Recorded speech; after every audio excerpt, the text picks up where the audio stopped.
At Parker, our purpose is simple. We want to make the world a better place by working more efficiently, by using more sustainable practices, by developing better technologies. We keep moving forward. With each new idea, innovation, and partnership, we're one step closer to fulfilling our purpose every single day.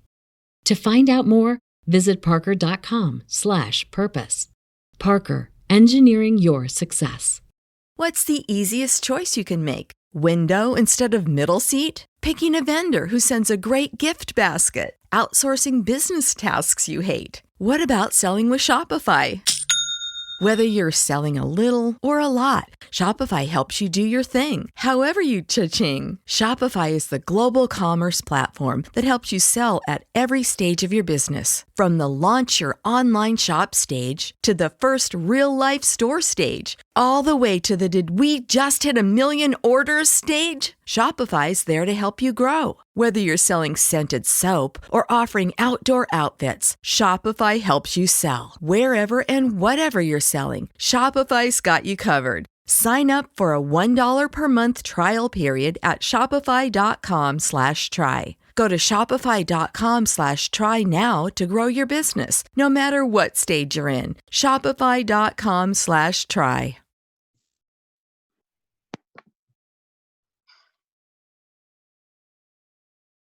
Andrew Christopher Brees, what a day. what a day, man. Like me, Ryan and I had made a plan. Like we were gonna hold off on doing Saints podcast, Saints, Twitter podcast for a bit.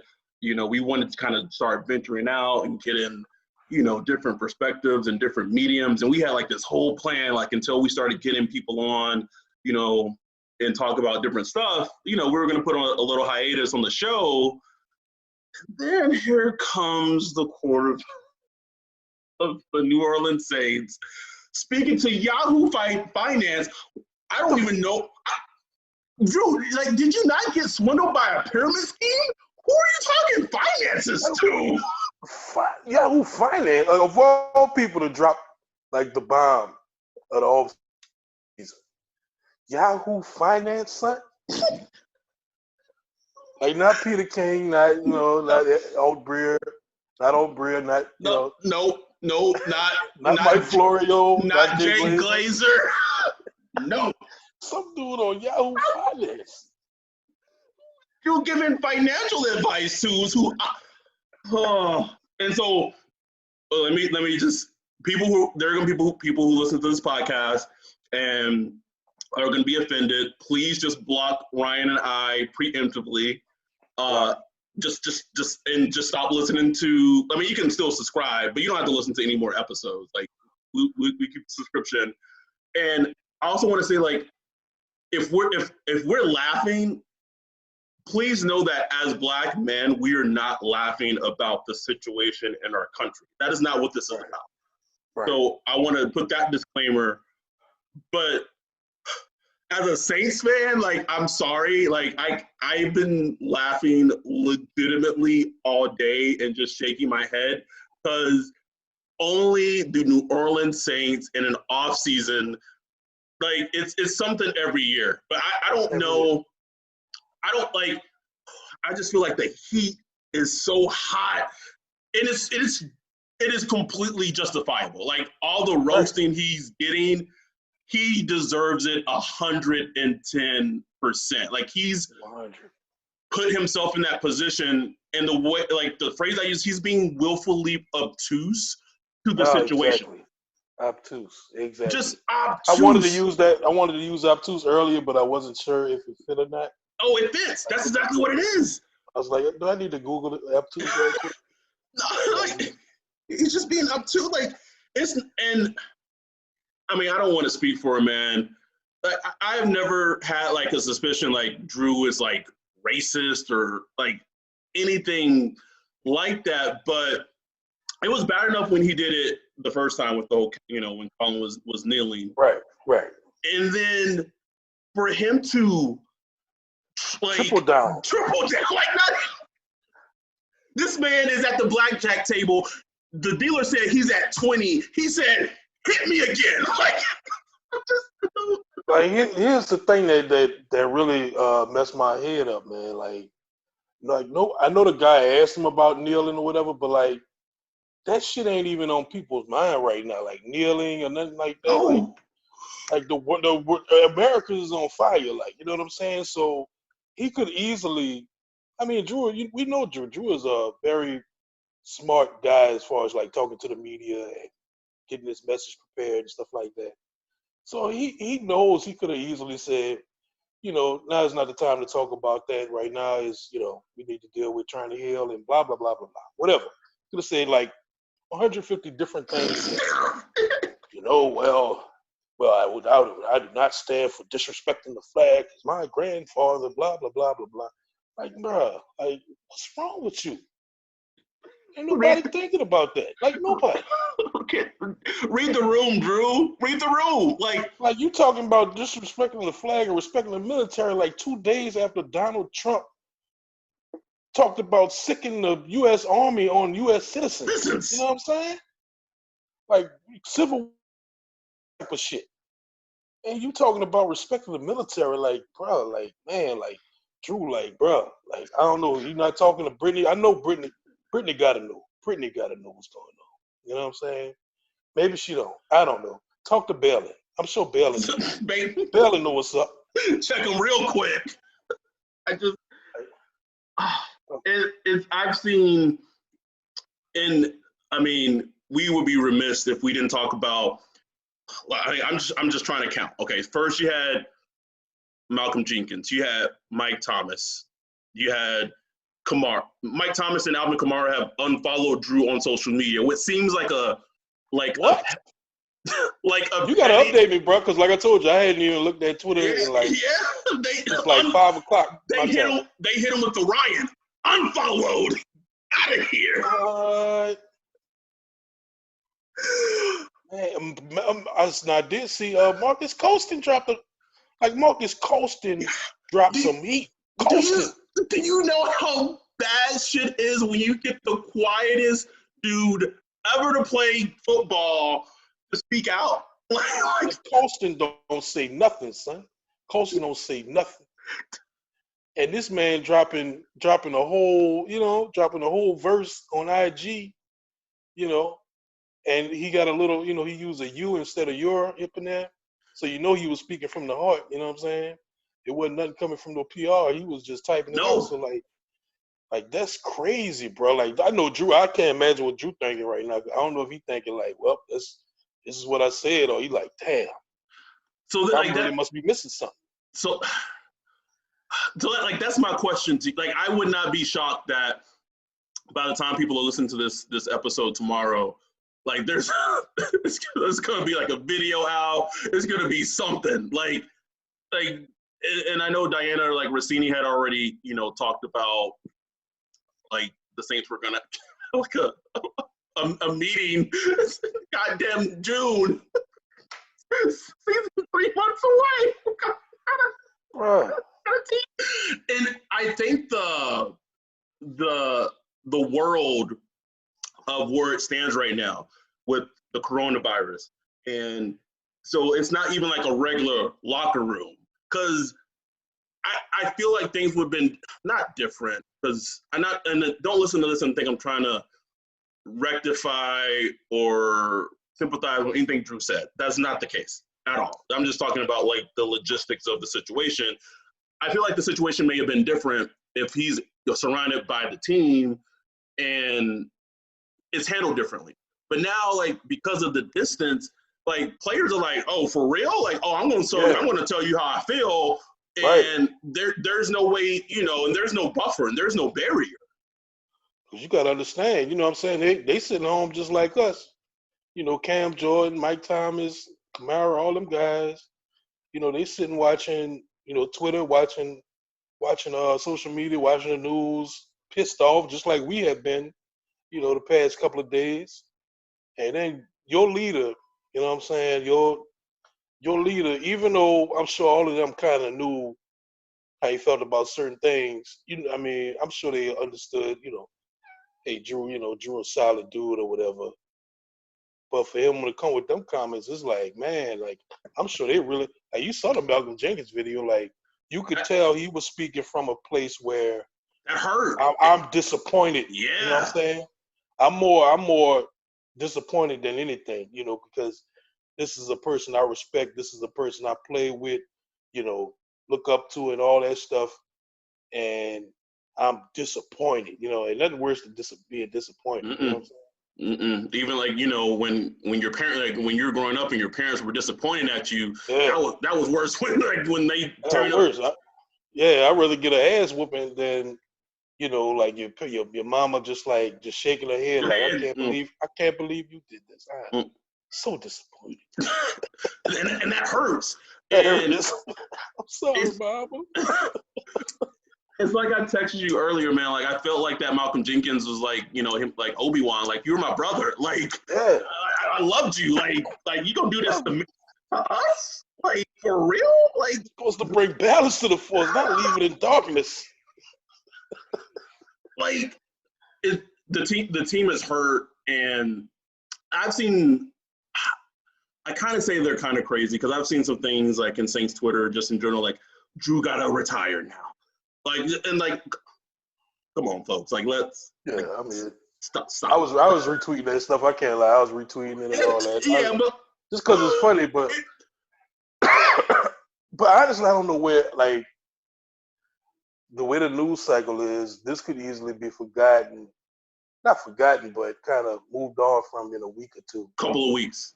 Yeah. Not that even if from the media standpoint, if it's moved on, that thing like what he said is okay. Like it's in the locker room. Like it's it's not going nowhere. As far as the locker room and the fans, some of the fans, but I'm just wondering, like, man, like how do you move forward with it? You know what I'm saying? How do you move forward with it in this climate where you can't even get the team together? You know what I'm saying? Like that's tough. It's tough, man. Like it's gonna sit in the stew on a lot of dudes for a little minute. I will say I did notice an interesting juxtaposition in terms of Mike Thomas, Kamara's like they're younger players, but Cam Jordan wasn't vibing with it. Malcolm Jenkins wasn't vibing with it. But then you had like Marcus Davenport and Charlie Garner-Johnson were like, well, and it's interesting to see like the youth and like the age of the players of how they kind of see things like differently.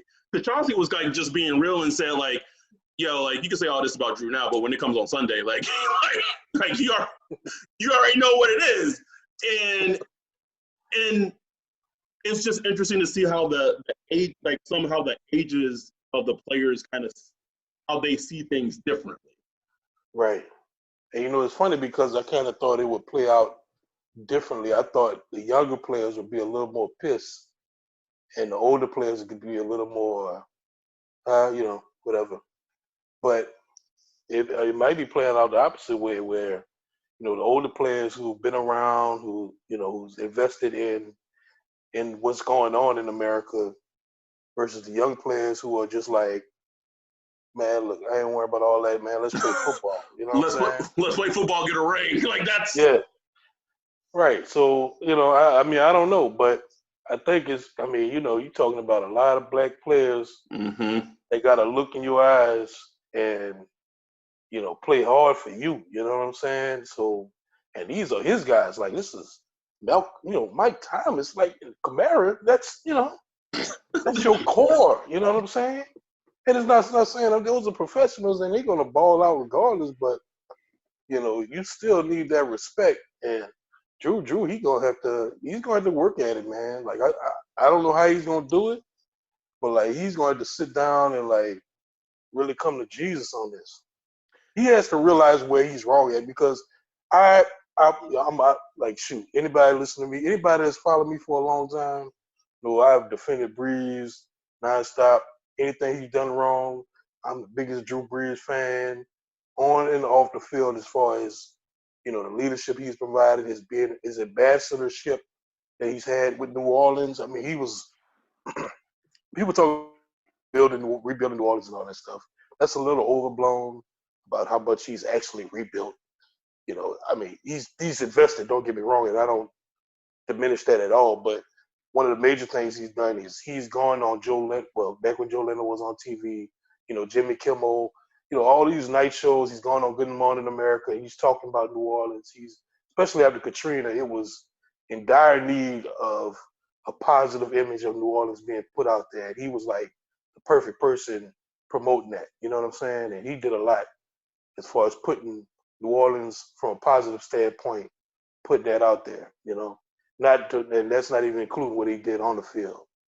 So people know me. I would love Drew Brees forever, man. But this right here, like I'm looking at him sideways for real.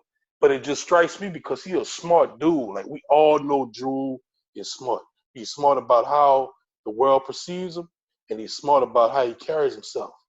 So for him to like kind of triple down like that, it really makes you scratch your head. Like what is he really saying? Yeah, because it's the fact that he tripled down. But Drew's always been very smart in terms of like being like a straddler, like straddle the line, don't rock the boat. In case he wants to get into politics later down the line.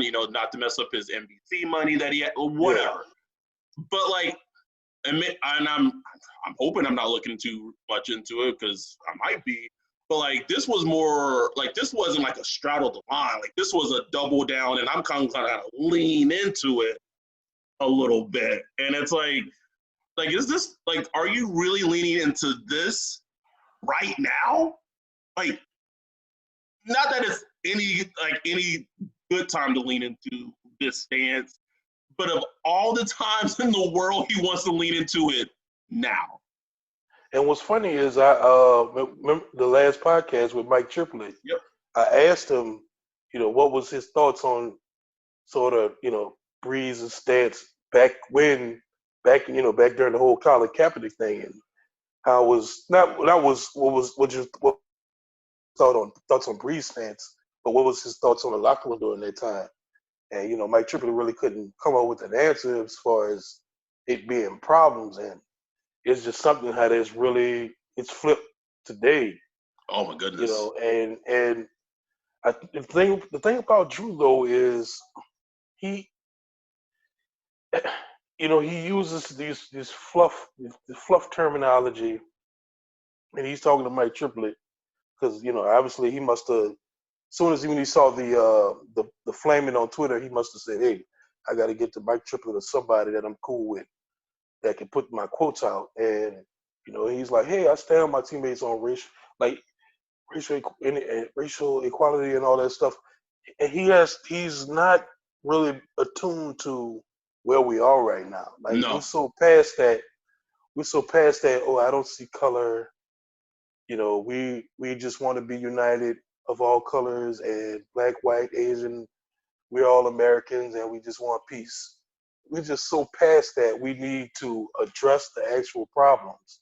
And he just missed that messaging in everything he said. He just missed it. Like, it's like I always thought that Drew at least had like 2 or 3 PR people that would be like, "Hey, okay, this is the message you want to do." But obviously he doesn't, because he's like, he was just coming off the head like, "Bro, what are you talking about?"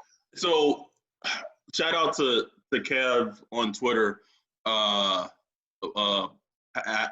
Buckleman. But he said, and he tweeted this. He said, Drew was so kind of like obtuse and like in his own. He said, I wouldn't be shocked if he had even seen the video of George Floyd getting murdered. Like, seriously. And he said it. I was like, you know what? He is probably 100% right. Like, has probably not even seen it until today. Like, I really think you're right. Because if you read his statements, it's very general, It's very generalized, and it's very, like he saw what's going on and was like, okay, let me pull up my statement for racial unrest. Like a template. He has a book. Yeah, he has like a template. Like, okay, there's racial in disharmony. Let me see what I say for that, and just copy and paste it. You know what I'm saying? Like, bro, like.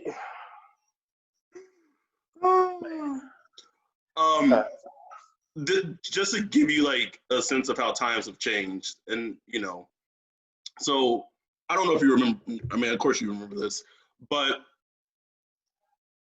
Riley Cooper was caught on camera, video, saying he wanted to fight every nigger at a fucking concert. Yep. Did not get cut, didn't get released. They sent him to some type of magical racist getaway camp for a couple, and he played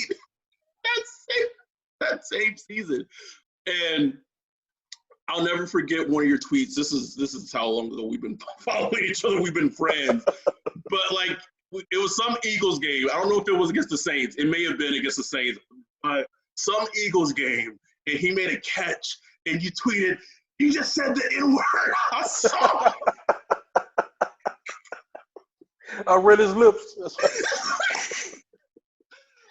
And it's just like, so that shift, like, imagine that, like, a white player on video says the N-word. This is Riley Cooper. Like, he was like a wide receiver 4 on the, like, right. He was not like a prominent player, didn't get cut, nothing. Fast forward to 2020, the, most impactful athlete in New Orleans history just leans into something, and you have LeBron James. LeBron James, Snoop Dogg. I mean, people for like players from other teams. Man, it is. Like I saw what's his name? Your boy, pass rusher for Green Bay that played for the Ravens. What's his name? Oh, the Darius Smith. Yeah, it's Darius. And like he posted like on IG, just marking that we're playing the Saints on week 3. You know what I'm saying? Like they gunning for Drew. They gunning for him. Like, you know what I'm saying? Like, that's where it's at. Like, but what's crazy is like, what if I told you like the beginning of back in January, like if you had to choose a player that will cause off-season, that would be an off-season problem, like a problem in the off-season, off-the-field problem for the season. Drew Brees would be like the last. He'd be the last player you pick. Like, who would be the off-season problem for the team? You know what I'm saying? And it's Drew Brees. Drew Brees has broken the locker room. Broke it. Like, broke it. Because they're going to have players on his side. You know what I'm saying? Austin Carr, baby. Come on. Austin Carr, I don't know Chicolo at all, but I'm just assuming Chicolo, I think Kiko Alonso going to be down with the bros,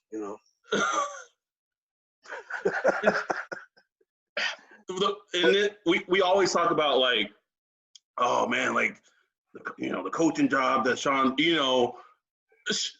every year Sean has him a challenge. You know what I'm saying? Like, last season. But you know what? No, go ahead. I was just saying, last season, Teddy went down. He did some of his best coaching.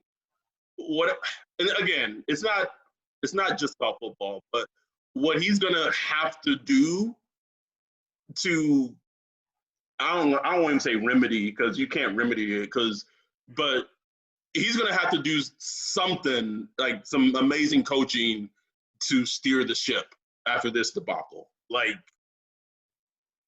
it's going to be something that have to be his best work, if he's even able to.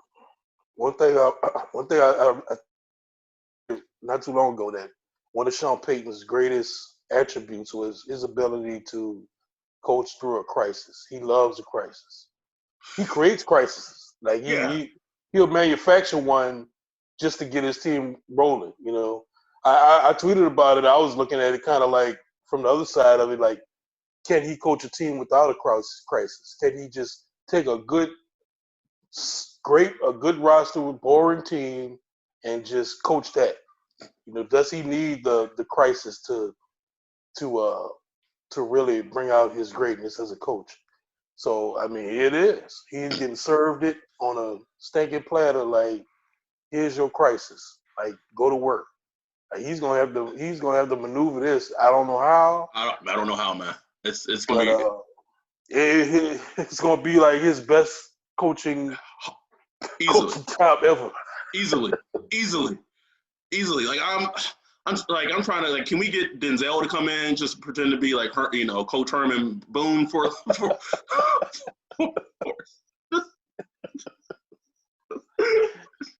just you Drew sitting over there.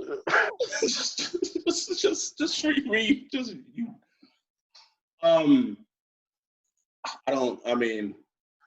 This is wild, man. Like, the Saints have given us something every offseason. Trade Jimmy Graham trade, Junior Galette Bell debacle, whatever. Like, trade for like a long snapper. He has a heart problem. Delvin Breaux has a bruise. Oh nope, broken leg. Bad doctors. Vicodin Gate. Mickey Loomis wiretaps. The like, how crazy is this? Like the whole, like, maybe, like, Greg Bensel, like, giving advice to, like, the Catholic Church is absolutely Church. I mean, pedophiles. You name it. It's endless, man. Like, this team here, I don't care. It's something different, man. Like, there's always some shit. Always. And I was saying this earlier. I feel like if I was still as emotionally attached as I was prior to the NFC Championship game, like, I feel like this would hit me a little harder, because I know, like, we say as fans, even as, like, I don't really care about, like, players and they're like, what. But at the end of the day, like, if you're a fan, like, if you're a diehard fan, like, it's hard to separate that, like, admiration from a football player and, like, as a person. Like, it's just hard to distinguish the two, I think. And so for me, where I'm at as a fan now, like, man, today is it's just a shitty day. Like, like, and we've known where Drew has stood. Like, this isn't new. Yeah. Like, this isn't news to us or anything like that. But just the blatant disregard. And I don't know if it's even a disregard, or if he, like, I think like, he's just obtuse. Like, I just don't, like, and I'm not trying to make that like a cop out. Like, he just doesn't fucking get it. And that's part of the huge problem. And that we can say that about a lot about what's going on in this country. Like, people just not fucking getting it. Like, I think he seriously looks at the flag as a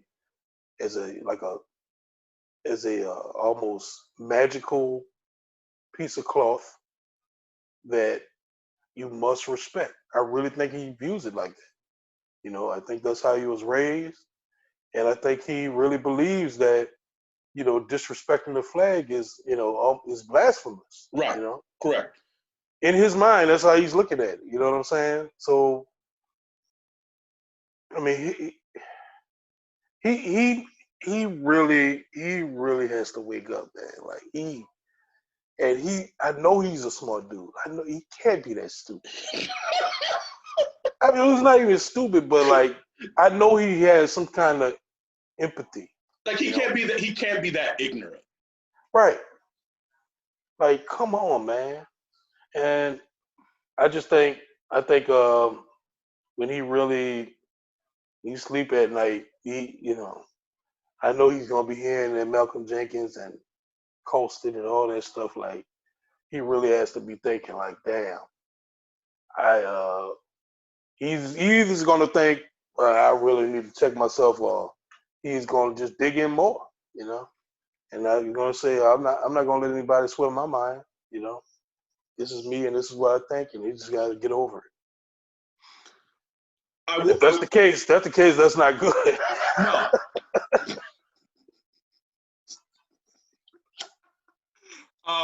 I will say, people who may listen, think that like there have been all right. So let me just kind of go back. After that whole Riley Cooper situation, the black players on the Eagles play with Riley Cooper. Richard Sherman like had basically when when Nick Bosa was drafted to like the Niners, and we all know where Nick Bosa stands in terms of where his political affiliation is. He basically was like, it's no big deal. He came in as a rookie, wasn't a fucking issue. No one had any issues playing with Big Rape. When Jameis creepy ass had his whole sexual assault thing, not an issue. The Chiefs don't have an issue playing with a child abuser. So this is not me like making an excuse for Drew, because this is not what this is. But if you're in the NFL, whether it's fucking sexual abuser, child abuser, not knowing where it's, not having empathy for black people, there's a chance that one of your teammates, like, you know what I'm saying, is not the best fucking dude. But unlike any of those situations, Drew just decided to drop this bomb when the world is already on fire, and it's just gasoline. Like, you know what I'm saying? Like, that's what feels like what makes this so different than all those other situations. Right. And, when Brees talked about it back in, a couple of years ago when Colin Kaepernick was kneeling and stuff, the Saints, that was 2016. The Saints were kind of a lose, 7-9, and there was kind of a debate at that time. But like now, there's less of a debate of police brutality, because that George Floyd video really was revealing, because even people I know, I follow, I have a pretty diverse following, and I do that on purpose because I kind of like to see what other people are saying, to a certain extent anyway. Right. And even people who were normally pro police or whatever, even they were like, man, that's wrong. You know what I'm saying? I saw someone was like, man, I would have shot that police. You know what I'm saying? Like, and these are pro police type of people. Right. And so, so this was kind of an opportunity for there to be like real progress, to win over some minds if that's what you wanted to do. And so for Brees to be kind of still trenched in the way he was at, I think that kind of blew some people away. It was like, wow, like still, you still there, And so that's why I kind of understood. Like, I really felt where Malcolm Jenkins was coming from, because I'm sure he had a hard time with Brees' comments back then. But you would think after all these years, like, damn, there would have been some growth. The fact that there's none, that was just disappointing. But like you said, yeah. That's the best word you keep saying is disappointing. Like, I don't know, man. Like, as a fan of his in the past, even though I'm not as, not invested, like, it still hurts. Like, it's weird to say that, but it does. Like, it does. Like, it hurts. And this, like, I'm not from New Orleans, and, I'm from Texas, and I've been a diehard Saints fan, for years. And it hurts, like, as a Saints fan. Like, because I can't, can read the room. Like, do you know, like, the Saints and the population of African Americans in New Orleans, in the state of Louisiana? Man. Like, man, I mean, it's a black city, Like, for you to be that dense, or like, I don't know. It's frustrating. It's sad. It's disappointing, and if you're listening to this and you're like, you know what, fuck Drew, I'm never going to support him again, you get no beef, from me at all. And I think for me, like me and you both kind of look at football more like we enjoy seeing like the team building aspect, and then we see the product on the field, and those people, they win, they lose, whatever. Like, it doesn't affect our emotional state, but man, I'm very good at compartmentalizing all this shit. Like with celebrities, athletes, whatever. All of them, like so many do are pieces of shit outside of what they do. I just learned to just compartmentalize whatever it is they do and just enjoy what I enjoy them for is for whatever payment they provide. That's just what I've learned over the years, and that's just how I approach it. You don't have to approach it that way. If you want to like not listen to R. Kelly ever again, like that's fine. I'm still gonna bump some R. Kelly. I'm still gonna bump Michael Jackson. I'm still gonna bump. You know what I'm saying? Like Ryan let it out right now. Right, but that doesn't mean I support what they did. That was a good piece of art that they produced. You know what I'm saying? And so it's the same way with Drew Brees. Like if he comes out and he's doing this thing on the field, I'm gonna appreciate that. But as far as who he was, who I always did respect him off the field too, that's been the I can't. I don't have that same respect that I had, before all this. That's gone. That's gone. There's no getting it back. It's gone. It's super sad how he's. I mean, he has forever stained and tarnished his legacy. Period. At the end too. Like yes. At the end. Yes. All he had to do was finish out the season. Just shut up, Drew. Just shut up. Finish out the season. If he didn't win the Super Bowl, it would have sucked. But if he finished the season and, he would have, nobody would have looked at him harshly at all, But this is a tarnish, man. Like, this is a tarnish.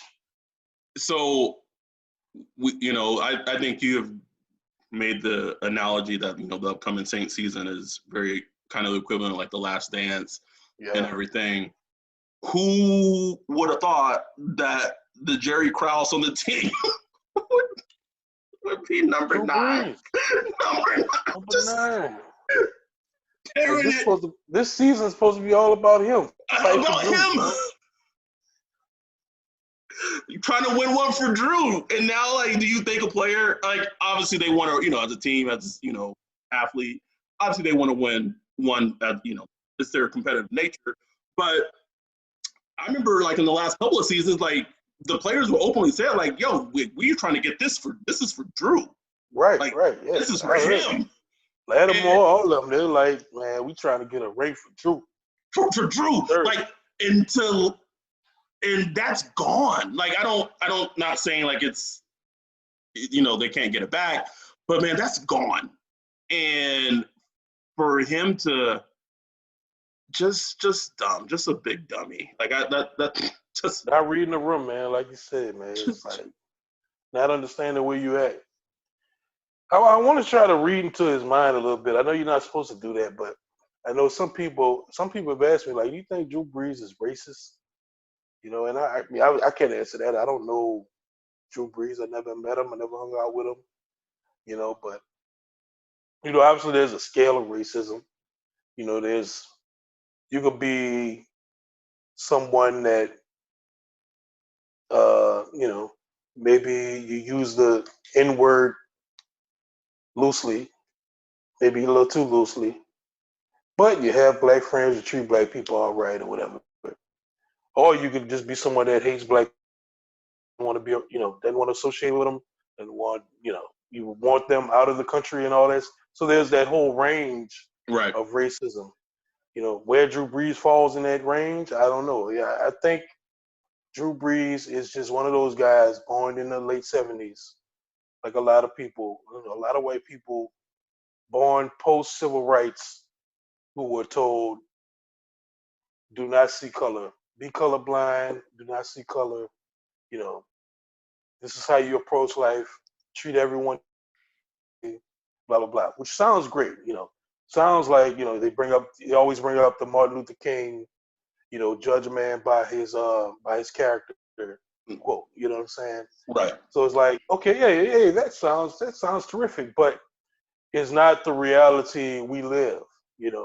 A black person does not have the luxury of not seeing color. Like, it smacks us in the face as soon as we're able to start in our mind to notice what's going on out in society. You know, it's just not. It's not realistic, and plenty of white people out here that realize that it's not. You can't operate colorblind. You do need to understand that there is systemic racism, written into the books, and is rooted in American culture going back to when the country was before the country even exists. Yep. So I think that's where whether he's racist or not, it doesn't matter to me. It just, it depends how you view him. But where he is falling on that scale, even if he isn't willfully racist or anything like that, he's on the problem side of the scale. Yes. Where you're not helping, you're hurting. You're hurting. Yeah. And he, again, it's hard, but it's hard to imagine that if he, how do I word this? If he knew what his words would do, because he always strikes me as a person that it matters to him what his teammates think of him. Like, oh yeah. So that's a huge thing to him. If he knew, and maybe this is gonna, I won't say it's gonna be his wake up call, because I mean the man's in his fucking 40s. Like, I mean, he should have long had his wake up call long before this. But and it's not like he plays football, which is primarily African Americans. He has a shit ton of African American teammates. Like, this isn't like news to him, but like I feel like if he knew the hurt that would have happened from what he said, I think maybe this is the time for him to be like, shit, like maybe I need to, get more. I don't know, man, because I feel like I'm not trying to make an excuse for him, because I don't want people to listen to this and say, oh, you're trying to make an excuse for him. I'm not. But I think you said it perfectly. Is that you describing him and you were saying it, and I was like, that sounds 100% like him. Without question. And you're pretty much being hopeful, like I am, that you would think somebody who we would think as being a thoughtful person would look at it as, okay, I need to approach this as a learning opportunity. Even though I'm 41, I'm played with all these black players all these time, outspoken players. I mean, you played with DeMario Davis, you played with Cam Jordan. These dudes, they know what's going on. Like, how have you not seen this yet? So, and I'm sure they've had these conversations before, but he really needs to open up and open his mind. And will he do it? I mean, we don't know. That's going to be on him. So, I mean, that's what's going to determine the outcome of all this, is how he approaches it, and if he approaches it from a genuine effort, or is it going to be some PR? Hey, everything's all good. I talked to the players. We're going to come up with something, and we don't want that. I think the players are going to hold him to the fire, and they want to see that he actually gets it. And I hope so, man, because here's the thing.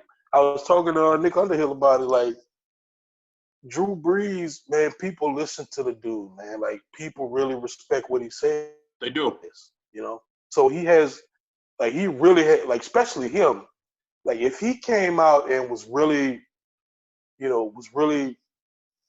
as an ally, he really could affect change in some people, man, because people really listen to him and they respect his words. So if he really was on our side, I think he could really, affect some change. So, he has a great opportunity for that. So I just hope, his teammates or whoever, explain that to him, man. Like, do you know, and, this was said on Twitter, so I'm not trying to take credit for it.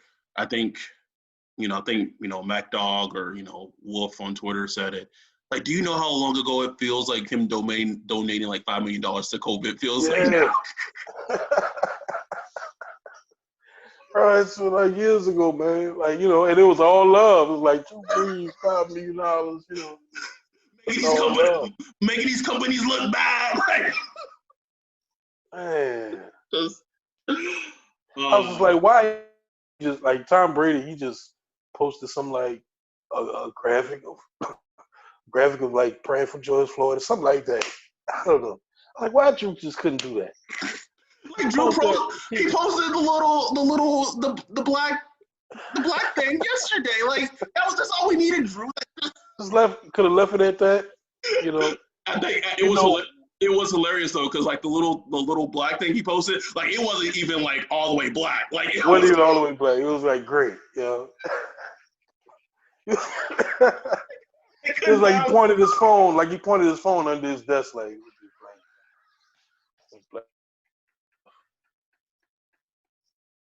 I guess the first thing I noticed, I was like, all these other celebs or whatever people are like, those things are black. But Drew's was like, I was like, this ain't even black. Oh man, I know. Oh my goodness. And you know, Sean Payton, Sean Payton, the Saints, and all of them, they had their statements ready or whatever. But it's like, damn, Drew. And I think it's funny too, because Jordan, shout out to my boy at JMood on 88 on Twitter. I've known Jordan forever, man. Like, we go back into like Operation Sports forums when we used to talk about Madden and stuff. So I've known Jordan for forever. And he said, and he tweeted this, talking about like, and you would think that like potentially like the way that Sean Payton and Drew Brees think were similar. And I for sure thought that like earlier, like in the career. Yeah. But I feel like Sean, as he's gotten older, maybe him being around maybe younger players, or like, I feel like he's just more woke. Like, just, he is for sure more, and I don't know if he was like that earlier, when he was a Saints head coach. I didn't feel like he was, but I feel like he is really opened his eyes and become more mindful. And Drew been Drew since the start, and nothing's changed, which is part of the problem. Like, nothing's changed. And it's funny because you don't want to control a person and tell them what to think, but it's like you're seeing like two faces of a guy, because with Drew, he's beloved and considered so thoughtful, and someone who approaches things really balanced and careful. And he's just coming off as kind of just like you said, obtuse and just kind of a grump. It was like when I posted that picture of the little racist kid off Remember the Titans, the one that just refused to accept black players on the team or whatever. Like, that's him. That's him. If there was a Colin Kaepernick movie, he's that guy. He's the grumpy old racist that just doesn't want to accept it. I just can't believe that's Drew Brees. Like, that's Drew Brees. That's who he's painted himself as. And like, maybe just Drew is just naive. Like, this is the same man that got swindled in a pyramid scheme for millions of dollars. Like, diamonds. He got caught up in that.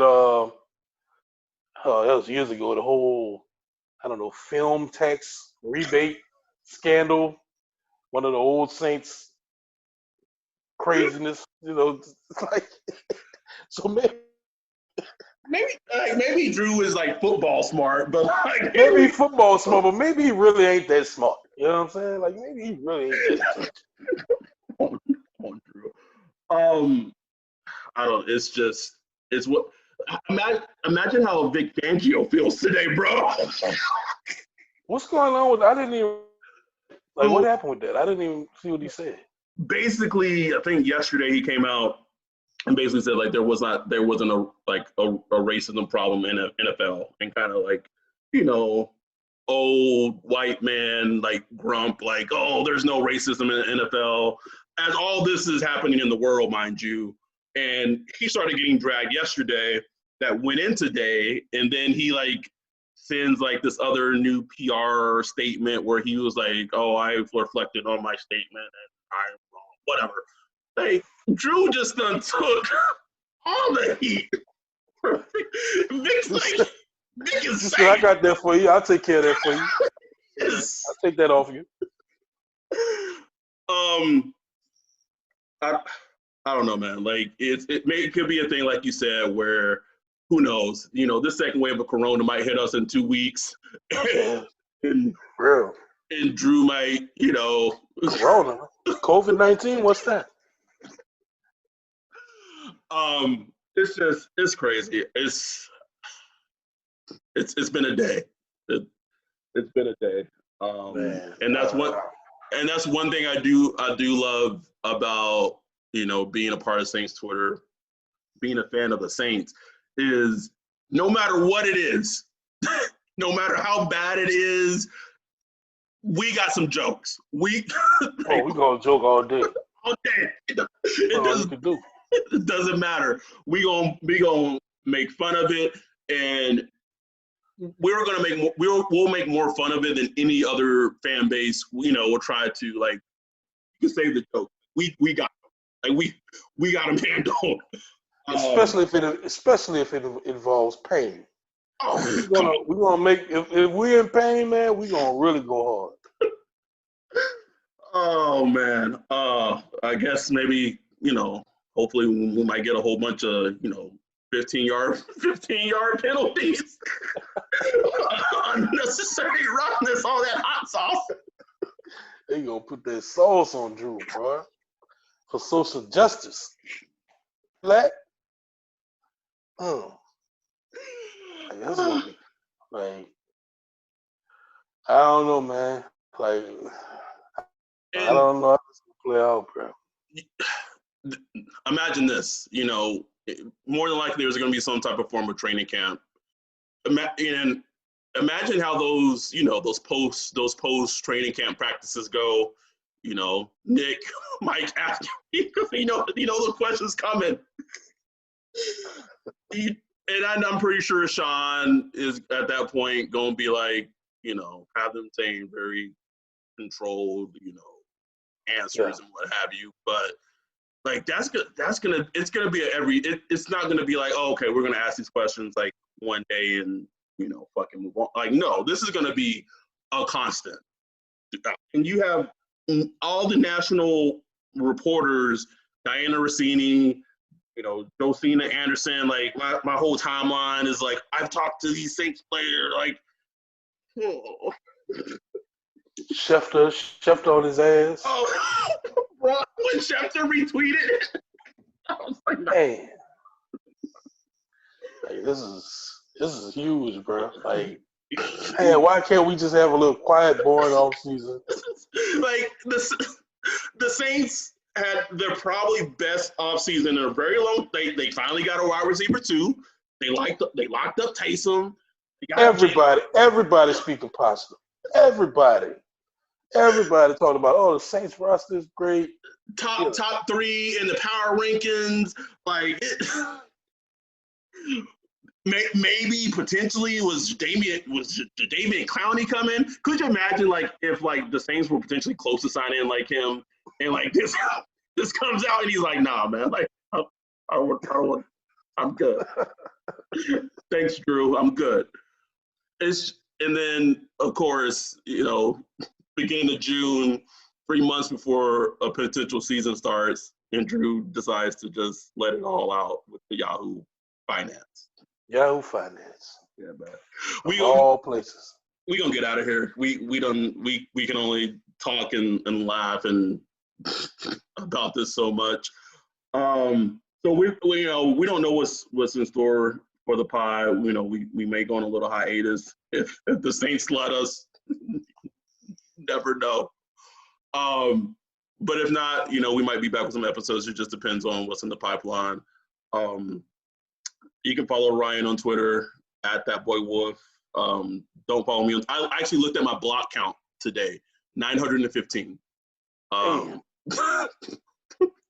I figure, you know, at the very least we'll touch base once a week and just do a pod with us, just talking. We might have something coming up with Delvin Bro. We reached out to him, so fingers crossed. There's something coming up with that soon, and we're gonna keep trying to bring guests to you, but we really want to bring quality content whenever the season starts. At some point, we want to start bringing some quality content to you guys and kind of upgrade everything. We really want to be like a quality content provider for Saints Twitter and the Saints fans. So, expect big things coming soon. Right now, it's just so quiet. There's really nothing going on. Even Nick Underhill was hitting me up. He was like, "Man, anything you want to ask me for my mailbag?" like nothing, man. Don't got anything. But Drew said, "Wait a second. Yeah, I got this. I got something for you." So if you're listening to this, have whatever you feel about Drew, feel it, because it's probably deserved. And if you listen to this and you had some type of way of us, if you disagree with us, or if you have certain feelings about racial injustice and things like this, and you want us to stick to football, Drew didn't stick to football. Exactly. Drew didn't stick to I football. wish he stuck to football. Could you stick to football, Drew? Jesus, just stick to football. Imagine how CIA 518. Yeah, I wonder what's his thoughts. Did he tell Drew stick to football? All right, we're gonna get out of here. Just continue to support us. We love the support. We do this like Ryan said, have fun, and we continue to try to give you guys good quality stuff. Like, I know the title of the podcast is #Saints Twitter Pod, but don't think that might keep us boxed in, especially right now when things are quote unquote dead. That we're just automatically always going to be talking about the Saints. You at some point you may never know in terms of when it gets football season, it's a different story. But these next couple of months we may have different, whoever we bring on may have nothing to do with football. It could be something different, sport, whatever. We're just trying to have good quality conversations with people that that are smart and can educate and just have good conversations. And that's what me and Ryan thrive on. And if you listen to it, you listen to it, and if you don't, you don't. But with that, we're gonna get out. Everyone, stay safe, take care of yourselves. The world still, it is what it is in terms of the state of the world. It's just, I think it's even crazy for me because, what I do with my job, I am out and about, and so it's something for me. When these when these curfews are 6 p.m. As a black man, I ain't trying to be out past 6 p.m. Past curfew, even though I am working. I'm a government employee. That doesn't mean shit at the end of the day, and that's the sad state of the world. I ain't trying to go drive home and something happens to me, and so that's why I think the stuff with Drew is so disappointing, because he it's that doesn't even it doesn't register him, nope, which is insane. But anyway, we're gonna get out of here. So follow Ryan, don't follow me, and we're out. Peace. O'Reilly. Check engine light on? Take the guesswork out of your check engine light with O'Reilly Veriscan. It's free and provides a report with solutions based on over 650 million vehicle scans verified by ASE certified master technicians. And if you need help, we can recommend a shop for you. Ask for O'Reilly Veriscan today. O'Reilly.